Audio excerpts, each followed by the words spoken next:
Deli köngülüm yörgü deli vatana.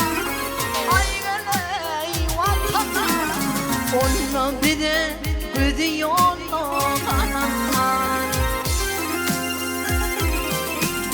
Hafiflerine bu yollardan gitme.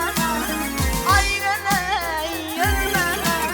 Nerede yani ülkütünle tanınma.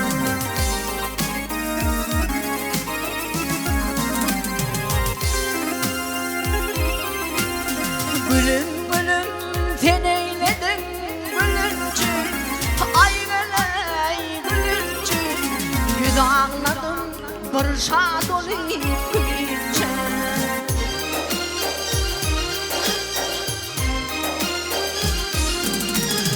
El vatırmen eteğinde gülünce. Aygılay gülünce. Meğer beni yardan ayıramazlar.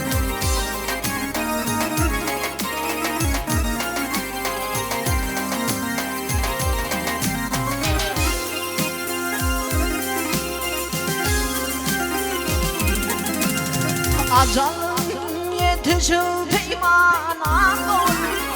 Aygılay geliyor. Gülmengdim tar harbi kuda tollu. Dediler tövdüm yarim ya dollu. Aygılay ya dollu. Yeni dedi yedi yandan gelin var.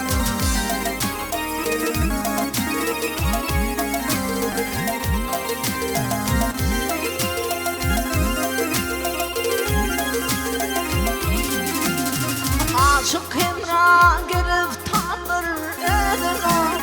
Aygılay önüne. Kıydı bağrım keman pollu yerine. Anan manam ağrarına sözüm ol. Aygılay sözüm. Beni akranında yananlar.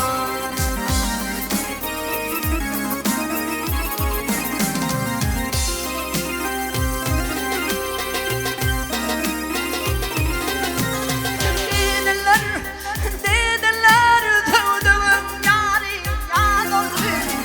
Aygılay ya dollu. Yeni dedi yedi yandan gelin var. Nerede yarın ülkütümle tanınmar. Meğer biri